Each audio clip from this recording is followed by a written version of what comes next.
Mosaic, a daily news program from Link TV, presents a selection of news reports from independent and state-controlled broadcasters from throughout the Middle East.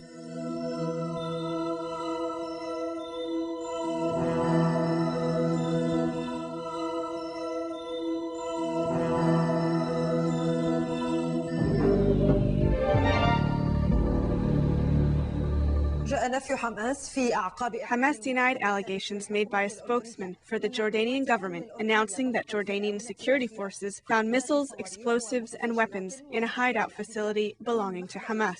Due to the latest developments and the finding of weapons and explosives, the spokesman also announced that the visit by Palestinian Foreign Minister Mahmoud Zahar to Jordan will be postponed.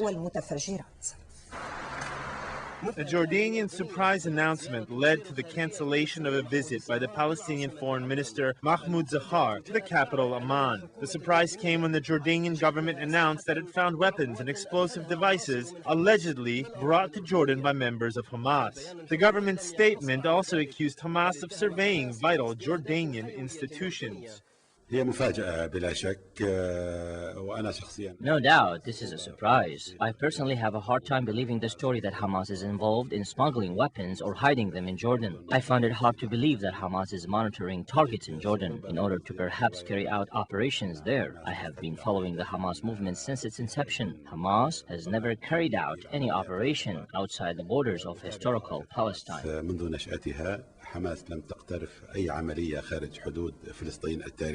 The Jordanian opposition groups represented by the Islamic Labor Front, which is the closest organization to the Islamic resistance movement of Hamas, condemned the Jordanian government's position, rejecting that Hamas could be involved in what the government is accusing it of. We are doubtful about the Jordanian government's story. It is not credible. This story was badly timed and poorly produced. We are used to fabricated stories that are sometimes told on certain occasions and sometimes without reason. Most of these stories are false. They specifically target the members of the opposition in general, whether domestically or abroad. Hamas is not categorized as an opposition movement against the Jordanian regime or government. Perhaps the Jordanian announcement will increase tension and increase pressure on Hamas, which is facing domestic and international pressure. طبيعة الأسلحة التي ضبطتها الأجهزة الأمنية. The kind of weapons that were found by the security forces were highly dangerous missiles, explosives, and machine guns. It was important to take a position, especially when considering there is a double talk when speaking to Jordan. The situation requires thorough examination and re-evaluation. الأردن بلغتين مختلفتين والموضوع بحاجة إلى وقفة مراقبة وتأمل وتقييم. The tension between Hamas and Jordan is not the first of its kind. In 1990, the Jordanian Authority closed down a number of Hamas offices and arrested some members of the leadership before demanding that they leave the country. After the Egyptian foreign minister announced that he will not welcome Mahmoud Zahar at a surprising time, Jordan announced that it too will postpone his visit, but under different circumstances. Some fear that international pressure was placed on both countries.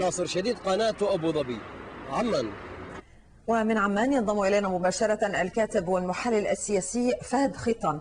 Considering the talk about Hamas and the pressure being placed on it in attempts to isolate it, some are expecting this government to collapse within a matter of months if the isolation continues and if Hamas does not recognize Israel. Does Jordan also have this point of view, and does it actually want Hamas to recognize the state of Israel and the possibility of negotiating with it later? في هذه الآراء ربما ويريد فعلا أن تعترف يعني حماس بالدولة الإسرائيلية وإمكانية المفاوضة معها فيما بعد. الأردن أعلن ذلك مبكرا، قال أنه يريد من حركة حماس Jordan announced this early on. It said that it wants the Hamas movement to remain committed to the principles of the peace process and to continue this process. However, at the same time, it expressed many times on the need to respect the democratic choice of the Palestinian people. Surely, Jordan stood along with the international community in pressuring the government of Hamas to recognize Israel and continue the peace process. Whether Jordan deliberately made the announcement about the weapons yesterday in Amman at the same time that Hamas Hamas is being subjected to international pressure can be verified later through the court system with public hearings, where it will be hard to make fabricated accusations. In general, there's very little information about this case. Just a few hours ago, the Jordanian Prime Minister announced during a meeting with parliament members of the Islamic Labor Front that the weapons came from Syria. 2 people were arrested regarding this case, and they may soon appear on television confessing to their involvement in this. Everyone is waiting for details from Jordan in order to verify whether this is a true or fabricated story. الجميع بانتظار المزيد من التفاصيل في الأردن ليحسم أمره إن كانت الرواية الحكومية رواية صحيحة 100% أم أنها ملفقة.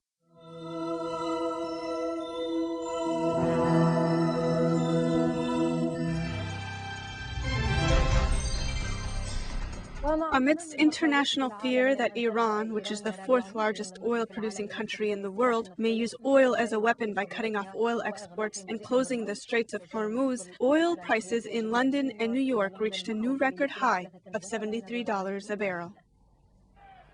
The controversial Iranian nuclear file has dominated the international oil market in light of threats by Tehran that it will use oil as a weapon by cutting off oil exports or closing the Strait of Hormuz, a regional strategic passage for oil exports. Today's trading of oil has exceeded $73 a barrel, scoring yet another new record. Meanwhile, gasoline reserves in the United States have declined below analysts' expectations. Oil prices in the London oil market have reached $73.34 a barrel. Prices of primary commodities in New York have also reached new records, with crude oil prices jumping to a high level of $71 a barrel. This is the highest price ever since oil became a trading commodity in the New York Stock Exchange in 1983. The announcement by United States officials that there has been a drop in gasoline reserves may cause a fuel crisis in the upcoming summer. This news came amidst fears of an escalation in the Iranian nuclear crisis. من جراء أزمة الملف النووي الإيراني. عماد نصير التلفزيون الأردني. The commander-in-chief for the Russian army, General Yuri Parfasky, has confirmed that his country will not deploy Russian forces if a military strike is launched against Iran.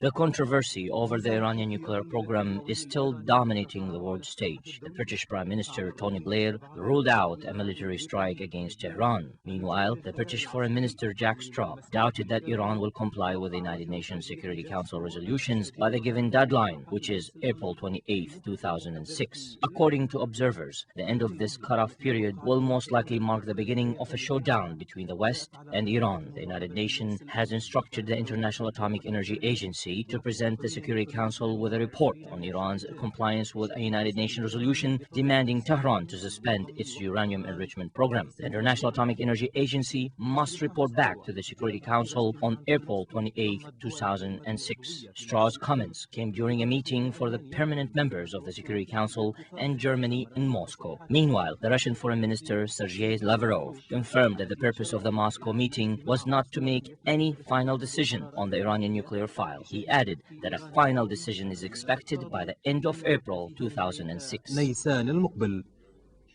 All members of the UN Security Council agreed that Tehran must take quick and specific steps as mandated by the IAEA, and it must do so by April 28, 2006. The showdown between the West and Tehran regarding the Iranian nuclear file may cause divisions in the international community. On the one side, the Europeans will be hurt if Iran stops its oil supplies to the region. On the other side, Washington wants to protect its interests in the Middle East, which may not be possible if Tehran possesses nuclear energy.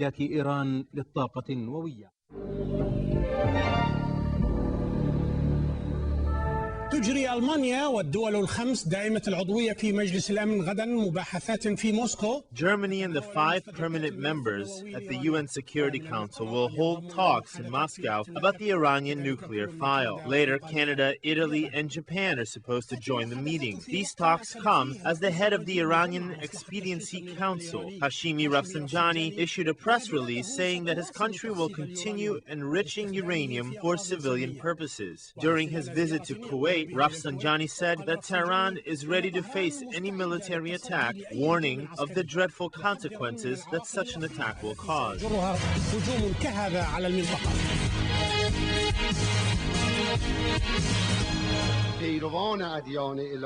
لم تتغير اللهجة فإيران لن Iran will not give up its right to develop nuclear technology for civilian purposes, no matter what. However, Iran still relies on diplomacy, especially when trying to rally Arab support. The former moderate president, Hashemi Rafsanjani, was assigned to this task. His mission began by spending several days in Syria, and then he was the guest of Kuwait. He is trying to ease fears among Arabs about the Iranian nuclear program. Many political observers believe that the Arab fears are justifiable. Gulf countries are particularly worried about the Bushehr nuclear reactor, which is closer to the Gulf than any Iranian major city. Furthermore, Gulf countries and Kuwait in particular fear that the Iranian nuclear activities may cause environmental pollution. خصوصا الكويت تخشى من حدوث تلوث مائي بفعل نشاط إيران النووي. Gulf countries are working tirelessly to be safe in case the two contesting parties go to war. كل هذه المخاوف يحاول رفسنجاني تبديدها فحرص على التأكيد. Rafsanjani eased these fears by emphasizing that his country's program is civilian and that it is overlooked by the International Atomic Energy Agency. Rafsanjani warned Gulf countries about the consequences of a military attack on Iran. He said that this will bring devastation to countries in the region. Despite this, Rafsanjani seemed confident that Washington will not use force and that the Gulf countries will not support the United States if it does decide to attack Iran. Iran uses both the carrot and the stick policy. In this center, near the former American embassy in Tehran, dozens of men are registering their names in the list of volunteer suicide bombers. They are announcing their willingness to carry out sacrifice operations against Western and Israeli interests if their country is subjected to any kind of attack. في أي عملية فدائية ضد المصالح الغربية وإسرائيل هذا إذا تعرضت بلادهم لأي عدوان. The Zionists should know that we are willing to carry out suicide operations inside of Israel. So far, 200 potential suicide bombers added their names to this list, and many others are looking forward to follow suit. Political observers believe that Tehran wanted to prepare its citizens for any possible attacks and show the world that its citizens will be transformed into ticking bombs in the face of any aggressor. إلى قنابل موقوتة تنفجر في وجه أي معتد.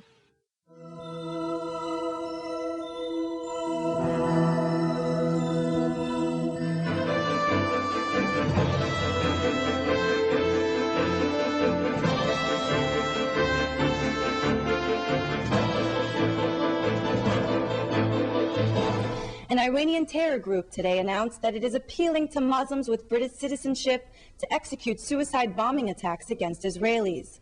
A spokesman for the group, the Committee for the Commemoration of Martyrs of the Global Islamic Campaign, said, quote, "All the Jews are targets, whether military or civilian.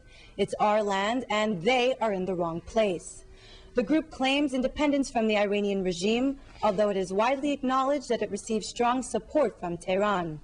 The British Guardian newspaper reported that a recruitment campaign for prospective suicide bombers is currently underway in the Iranian capital on the grounds of the former U.S. embassy. Several hundred people have reportedly volunteered in the past few days. The spokesman called on Muslim citizens of the UK to enter Israel on their British passports. The British embassy in Iran reacted to today's development by asking Tehran to publicly renounce its ties to the terror organization. In 2003, 2 British Muslims posing as peace activists carried out a suicide bombing at the popular club Mike's Place in Tel Aviv, killing 3 and injuring scores of Israelis.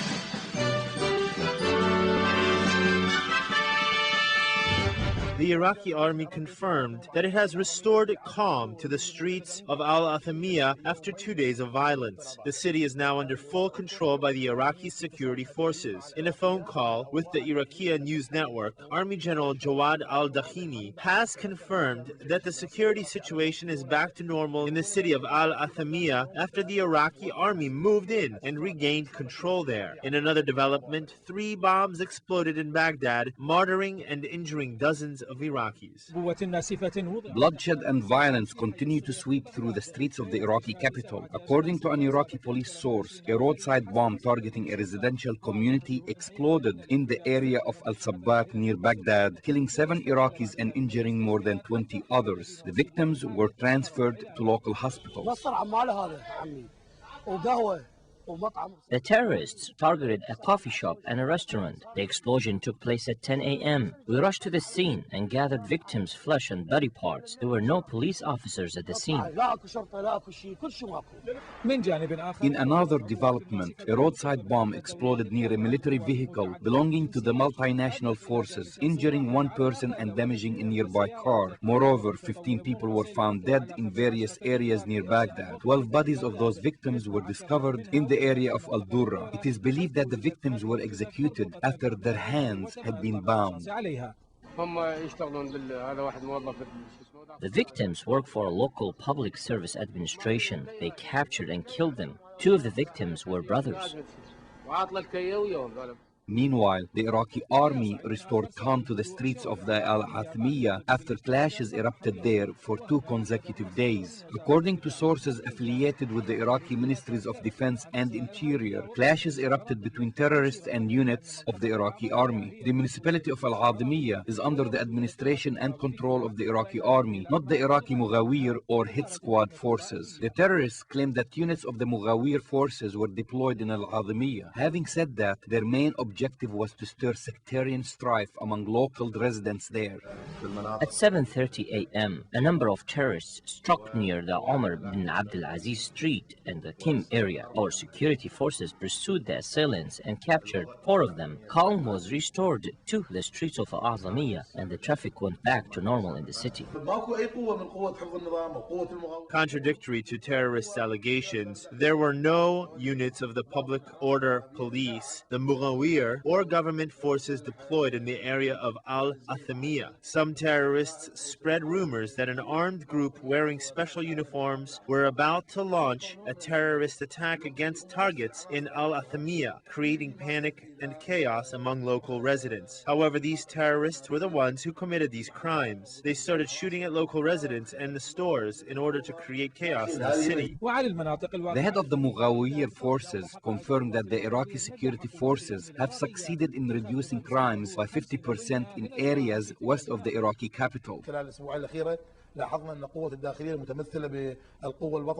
In the past few weeks, government forces, including the public order keeping forces, were successful in securing the entire western area along the main highway from the town of Al-Taji to the towns of Adel, Ghazaliya, and Yarmouk. Crimes were reduced by 50% in these areas. Meanwhile, Iraqis continue to make sacrifices and search for answers. One would ask, which way are political negotiations heading regarding the formation of the new government? Needless to say, Iraqis' patience is running thin.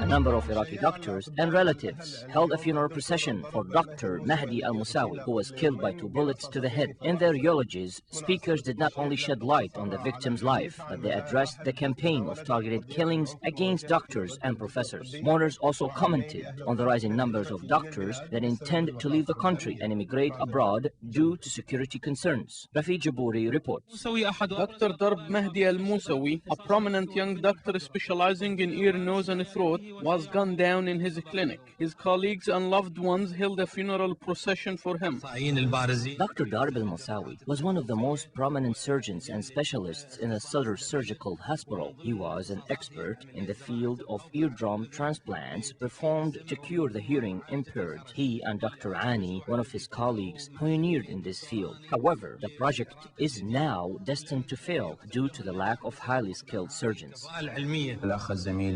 Darib, our beloved colleague, may God bless and rest his soul, was a prominent and a highly skilled physician and surgeon. He was always a go-getter. Even during holidays and on Fridays, he would go to the hospital and look after his patients.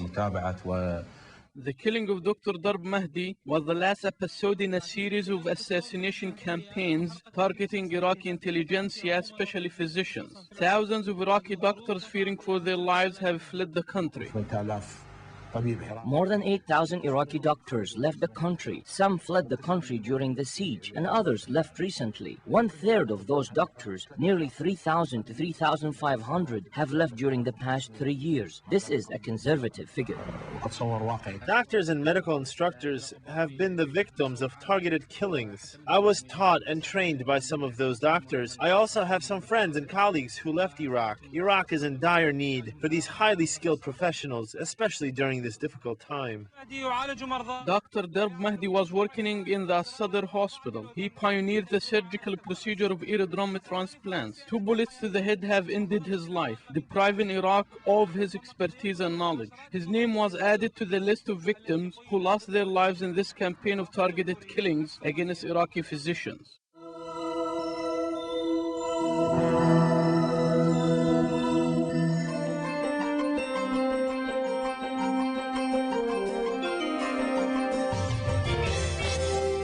President George W. Bush pledged support for Lebanon and called for justice to be done in the murder of former Prime Minister Rafiq Hariri. Bush, who spoke following a 2-hour meeting at the White House, with current head of the government Fouad Sanyura, also expressed Washington's backing for a free, independent and sovereign Lebanon. May Fawaz has the story. Following the awaited Bush-Sanyura meeting yesterday, the U.S. head of state George W. Bush told reporters he and Prime Minister Fouad Sanyura discussed the need to make sure that there is a full investigation on the death of former Prime Minister Rafiq al-Hariri and vowed to work with the international community to see that justice is done. Amid strains between Israelis and Palestinians and unrest in Iraq, Bush said Lebanon was making democratic strides and represented a promising model of tolerance for the region. He said Lebanon could serve as a great example for what is possible in the broader Middle East, that out of the tough times the country has been through will rise a state that shows that it's possible for people of religious differences to live side by side in peace, to show that it's possible for people to put aside past histories to live together in a way that the people want, which is for there to be peace and hope and opportunity. Sanyura, for his part, welcomed U.S. support for Lebanon, whether provided directly or indirectly. I am really convinced that President Bush and the United States will stand beside Lebanon to have Lebanon stay as a free, democratic, united and sovereign state. Sanyura has promised to overhaul Lebanon's political and economic systems. The country's economy is suffering from zero growth and a foreign debt of more than $38 billion. For the past over 16 or 18 months, Lebanon has been undergoing major changes, and Lebanon has really been committing itself that we want the change to happen in a democratic and a peaceful manner, but at the same time to really stay course, that we are there to meet the expectations of the people, to have a united, liberal, free country and at the same time prosperous economy. Sanyura met with Bush yesterday after conferring with Secretary of State Condoleezza Rice, who was also present during the meeting with Bush. Before leaving Beirut, Sanyura stressed that the Shibaa Farms file would feature at the Bush-Sanyura meeting, but from Washington no comments were issued on the matter. However, according to informed sources quoted by An-Nahar Daily, a short meeting was held between Bush and Sanyura and then between Rice and Sanyura before holding the official talks, which then included the Lebanese and American delegations.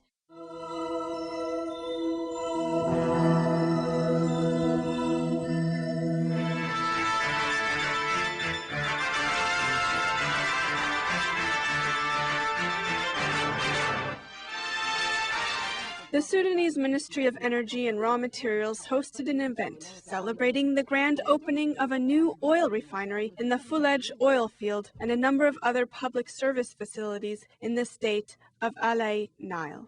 Dr. Awad El-Jaz, the Sudanese Minister of Energy and Raw Materials, hosted the grand opening of a number of public service facilities, including water projects in the city of Fallujah. An oil pipeline was extended from the city of Malot to a distribution station in the city of Fallujah. In addition, Mr. El-Jaz also attended the grand opening of 3 other public service facilities, a Sadaqa Hospital, a Namudajiyya Secondary School, and a TV club. Mr. El-Jaz confirmed that his ministry and several oil companies will continue to exert effort in order to improve developmental projects, which will help restore unity and peace in the region. I would like to take this opportunity to congratulate the people in the city of Fulej for this great accomplishment. Today we celebrate the grand opening of a new hospital. First and foremost, I would like to express our gratitude to CNBC and the Chinese government for their great investment. Our joint effort produced fruitful results, leading to this invaluable achievement, Al Sadaqa Hospital. It is a step towards fighting and treating illnesses, not only in the city of Fulej, but in other areas as well. This hospital is equipped with state-of-the-art equipment. I would also like to express my best wishes to the Minister of Health for his great accomplishment in the state of Ali Nile and soon in all Sudan. A number of Sudanese officials, including the Minister of Agriculture Mohammed El-Kabbashi, Minister of Health Thabit Boutros, and Deputy Minister of Energy Angelina Jelly, attended a grand opening event in the city of Malot, celebrating the foundation of an oil refinery in the Malot oil field. It is estimated that the Malot oil facility will produce 200,000 oil barrels a day, and it is expected to increase to 500,000 barrels a day. ونحن في البداية كحكومة ولاية على النيل نشكر أخواننا في وزارة الطاقة والتعدين. We at the state of Ali Nile would like to extend our gratitude to the Minister of Energy. We have embarked on a number of developments, including a state-of-the-art hospital and a secondary school. These great achievements were made available to local residents in the municipalities of Malut and Fulej.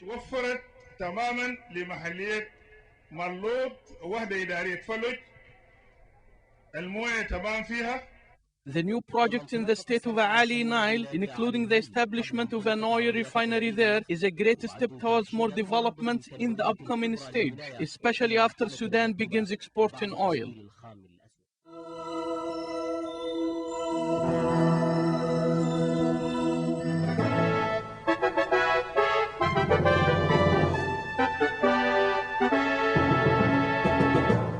The United States said no decision had been made on sending hundreds of NATO advisors to Sudan's troubled Darfur region, despite a report that Washington was pushing for the move. State Department spokesman Sean McCormack would not confirm a Washington Post report that the U.S. administration backed dispatching a NATO team to Darfur, including Americans, to advise African Union forces. McCormack said that NATO was considering a variety of different options for how it might assist with headquarters support and other kinds of support. But he added that there haven't been any final decisions on what kind of assistance NATO might be able to offer the AU mission. McCormack said he expected the question of expanded NATO help for Darfur to be raised at the Alliance's ministerial meeting this month in Bulgaria, but he was unable to say if a major proposal would be presented. NATO is providing air transport to a 7,000-strong AU contingent in Darfur, where 3 years of fighting between rebels and militias has left up to 300,000 people dead and 2 million displaced. The United States has been pressing to step up the role of the 26-member transatlantic alliance while supporting moves to replace the beleaguered AU troops with a larger UN force. U.S. President Bush told NATO Secretary General Jaap de Hoop Scheffer last month that he hoped the alliance would take the lead in Darfur, but did not elaborate. The views expressed on Mosaic are not those of Link TV or its sponsors, but of the broadcasters themselves. Mosaic is made possible by a grant from the John S. and James L. Knight Foundation, which promotes journalism excellence worldwide and invests in the vitality of 26 U.S. communities, and the William and Flora Hewlett Foundation. Additional support is provided by the Firedoll Foundation, and Henry and Virgilia Dakin.